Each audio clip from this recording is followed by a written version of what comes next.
කියනවා කොල්ලෙක්ට කිව්වලු රචනාවල් ලියන් ඉන්න කියලා. මූ ගියාලු. මූ දැන් රචනාවට කරුණු එකතු කරන්න දැන් මුගේ ළඟ කරුණු නැති හින්දා පවුලේ සමාජිකයන්ගෙන් අහනවලු දැන්. හරිද අම්මා ඉන්නවලු හොද්දක් හැදි ගන්න ගම. අම්මා ළඟට ගියා. අම්මේ රචනාවට කරුණක් කියන්නකෝ. දැන් මූගේ අම්මා හොද්ද හැදි ගන්න ගම මූට කරුණු කියන. ගහතර හැදි මිටෙන්. හරිද? ඊට පස්සේ මූ දෙ ලියා ගන්නවා ගහනවා තොට හැදි මිටෙන්. මූ ගියා තාත්තා ළඟට. තාත්තා පත්තරේ බලන. පත්තරේ දෙන පරමාණු බෝම්බයක් හම්බෙලා කියලා. පරමාණු බෝම්බයක් මූ ගියා ගත්ත පරමාණු බෝම්බයක්.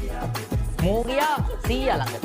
සෝරි අයියා ළඟට. අයියා යාළුවෝ එක්ක ට්‍රිප් එකක් යන්න කතාව. හලෝ මචං මොකක්ද අවුල? ඈ ඉඩමදිද කමන්නේ බං අපි ඩබල් දාලා යන්න. අපි ඩබල් දාලා යන්න. ගියා පුතේ මේ මෙයා ළඟට සීයා. ඇස් පේන්නේ නැහැ ඈත බල්ලෙක් දිහා බලන්න. සිරිපාලගේ බල්ලා වගේ. ඒකට සිරිපාලගේ බල්ලා වගේ.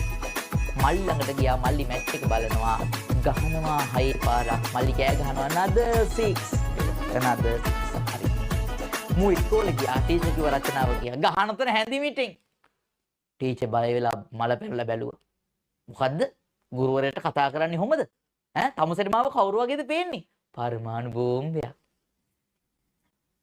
ටීචර් මලෙන් පැනලා බාන්න ගුරුවරුන්ට කතා කරන්නවත් දන්නේ එනවා යන්න ප්‍රින්සිපල් සර් ළඟට අපි ඩබල් දාලා යන්න ඊට පස්සේ පුතේ ටීචර් මූ ඇදගෙන ගියා ප්‍රින්සිපල් ළඟට බලන්න මේ ළමයි අපිට කතා කරන්නවත් දන්නේ නැහැ මට මෙහෙම කිව්වා දැන්